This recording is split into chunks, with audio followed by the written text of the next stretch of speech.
Hello everyone, আশা করি তোমরা সকলেই ভালো আছো, সুস্থ আছো।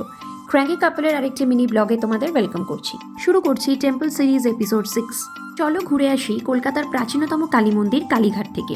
এটি ভারতের 51টি শক্তিপীঠের মধ্যে একটি, যেখানে মা সতীর ডান পায়ের আঙুল পড়েছিল। বাইরে থেকে ডালা কিনে আমরা গেট নাম্বার 2 দিয়ে মন্দিরের ভেতর প্রবেশ করলাম। প্রায় 200 বছর আগে 1809 সালে বাংলার জমিদার সাবর্ণ রায়চৌধুরীর পরিবার দ্বারা নির্মিত হয়েছিল এই মন্দিরটি। বর্তমানে 2024 সালে রেনোভেশনের পর মন্দিরের পরিকাঠামোয় আমূল পরিবর্তন এসেছে। ঢুকেই বাঁদিকে পড়বে বটতলা মায়ের মন্দির এবং এর ডান দিকেই আছে মায়ের নাট মন্দির। আর এই সামনের দিকে যেখানে লাইন দেখতে পাচ্ছেন সেটা হলো মায়ের মন্দির বা মূল গৃহ বা গর্ভগৃহ। মন্দিরের ভেতরেও ফুলের দোকান রয়েছে, সেখান থেকে ফুল নিয়েও আপনি ঠাকুরকে দিতে পারেন। মন্দির খোলা থাকে রোজ ভোর 5টা থেকে 2টো পর্যন্ত, আবার 4টে থেকে রাত 10টা পর্যন্ত। মন্দিরের নিয়ারেস্ট রেলওয়ে স্টেশন হলো টালিগঞ্জ রেলওয়ে স্টেশন, যা শিয়ালদা থেকে আপনি ইজিলি পৌঁছে যেতে পারেন। মন্দিরের নিয়ারেস্ট মেট্রো স্টেশন হলো Kalighat metro station. Kalighat metro station থেকে নেমে হাঁটা পথে 400 মিটারের মধ্যেই মন্দিরের দূরত্ব।